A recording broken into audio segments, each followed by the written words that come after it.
The Great Replacement by Robots? Welcome back. I'm Adeline Atlas, 11-time published author, and this is the Depopulation series, Are We the Last Biological Humans? You've probably heard of the Great Replacement, a controversial and often racially charged theory that suggests native populations are being intentionally replaced by foreign migrants. But there's another version of the replacement narrative unfolding right now, one that is more mechanical than political, more technological than cultural, and it's happening in plain sight. We are not just being replaced by people. We are being replaced by machines. Across the globe, birth rates are falling, labor shortages are rising, and aging populations are creating pressure that traditional immigration can't solve fast enough. In response, governments and corporations are rapidly investing in automation, not just to supplement human labor, but to substitute it entirely. This is what we mean by the Great Replacement by robots. Let's start with Japan, a country on the front lines of demographic collapse. With one of the oldest populations in the world and a cultural resistance to mass immigration, Japan has taken a very different approach to its labor crisis. It builds robots. From elder care bots that bathe, lift, and monitor aging patients, to warehouse bots that restock shelves and deliver packages, Japan is automating its way through population decline. The country has over 300,000 industrial robots in active use and is the global leader in humanoid robotics. And this isn't just about convenience, it's necessity. There simply aren't enough young workers to care for the elderly, and the government knows it can't rely on foreign labor alone. This approach has been highly strategic. Japan invests heavily in robotics R&D, partners with universities, and incentivizes companies to adopt automation. In hospitals, you'll find robotic exoskeletons helping nurses lift patients. In homes, humanoid assistants greet the elderly, remind them to take medication, and provide companionship. These are not experimental novelties. They're deployed solutions. And they're replacing roles that humans once filled, because the humans are no longer there. Meanwhile, in much of Europe, the strategy has been immigration. With birth rates falling below replacement across nearly every EU country, governments have turned to foreign labor to fill the gaps. Migrants are brought in to work in agriculture, construction, elderly care, and service industries. Germany, for example, has actively recruited workers from Eastern Europe and the Middle East to sustain its aging economy. But immigration is politically volatile. Populist backlash, rising nationalism, and social integration challenges have created friction. And while immigrants do help temporarily rebalance labor markets, they do not solve the structural problem. People aren't reproducing. A society dependent on imported labor can only maintain itself if there are enough migrants, and if they too have children. But migrants are not immune to the same fertility declines affecting everyone else.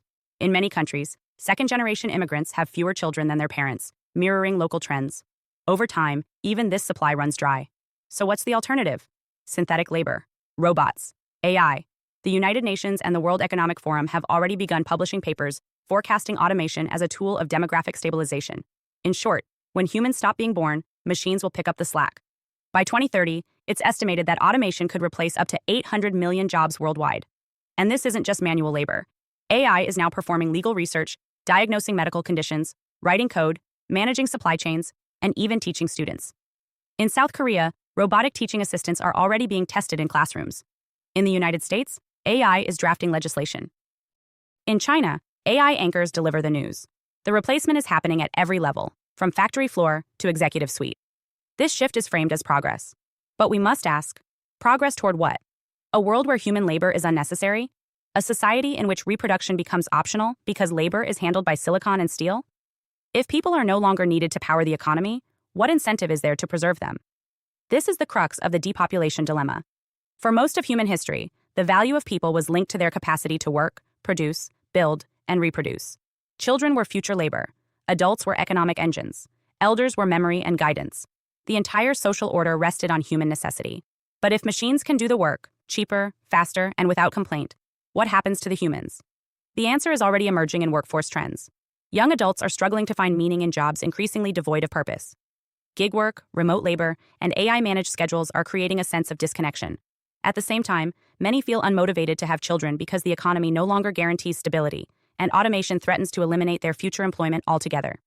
In this landscape, having a child becomes a liability, not a legacy. And the system adapts accordingly. Governments are investing in smart infrastructure, not schools.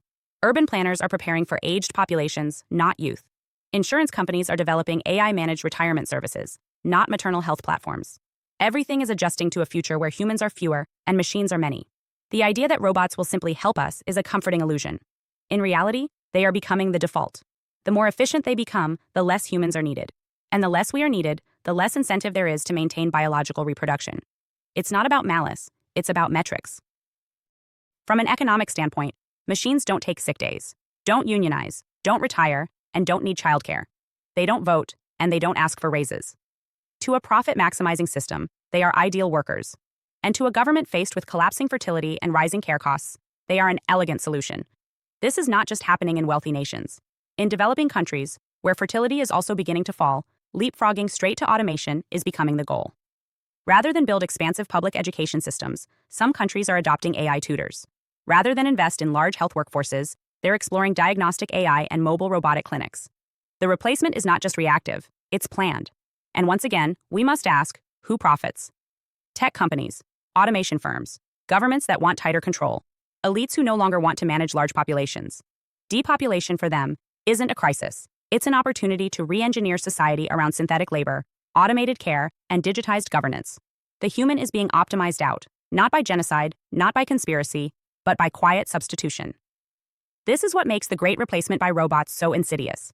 It doesn't feel violent. It feels efficient, clean, progressive. A world where no one has to work, where everything is automated, where you don't need kids because machines handle everything. But something critical is lost. The value of struggle, the dignity of effort, the soul of civilization. Because what happens when no one is needed? When birth is rare, childhood is optional, and machines handle every task from cradle to grave, what are we still here for? The irony is that in trying to engineer a world free of pain, effort, and inconvenience, we may also engineer a world free of meaning. Japan's robots may lift the elderly, but they can't replace the touch of a grandchild. Europe's migrants may fill the jobs, but they won't rebuild a lost culture. AI may run our systems, but it cannot carry our soul. The question is not just, who will do the work? It's, who will carry the story? If humans are no longer necessary, if birth is obsolete, and if labor is outsourced to machines, what anchors civilization to anything human? That's what makes this video different from the others. Because it's not about survival, it's about significance. Depopulation is not just about fewer people, it's about the rise of something else in our place. And if we don't decide what role humanity plays in the machine age, the machine will decide it for us. Quietly, efficiently, permanently. Hi, I am Adeline Atlas, 11 times published author, and SOS, School of Soul has a brand new series, the AI and Future Technology series. Look, you know the world is changing. And no, it's not going back to normal. Normal is over, and what's coming next is beyond anything we were prepared for. The School of Soul, AI and Future Technology series includes 319 videos on 1. The Download Society, How Data Has Replaced Destiny. 2. Predictive Future. Your next moves aren't random, they're forecasted. 3. Social Credit Systems. The behavioral economy now governs access. 4. Hive Mind. Synthetic telepathy and collective algorithmic control. 5. Nanobots inside you. Medical, military, and programmable intrusions. 6. Grief Tech. AI-fueled digital resurrection and simulated comfort. 7. Uploading your mind, consciousness transfer, and data-based identity. 8. Deep fakes plus AI clones, the replication of reality and identity theft. 9. Quantum humans, the merger of biology with quantum systems. 10. Digital afterlife, where your data goes when you die. 11. Resurrection science, reviving life through synthetic methods. 12. Immortal science, the end of death as we know it. 13. Longevity science, gene editing, anti-aging, and bio-upgrades. 14. Designer babies, engineered perfection before birth. 15. Artificial wombs, birth decoupled from the female body. 16. 3D printing, printing organs, limbs, and even humans. 17. The humanoid era, the rise of synthetic beings among us. 18. Legacy humans, the slow phase-out of unmodified analog people. 19. Smart cities, algorithmic environments that watch and decide. 20. Cloud-based societies, citizenship without borders or bodies. 21. Hackable humans, emotion, memory, and behavior under code. 22. Biometric scanning, your body is your password and your prison. 23. Sex tech, intimacy reprogrammed by machines. 24. Extinction of gender, fluidity, deletion, and design of identity. Every topic is fully explored with real-world technologies, patents, case studies, ethical analysis, and future forecasts. These aren't someday discussions.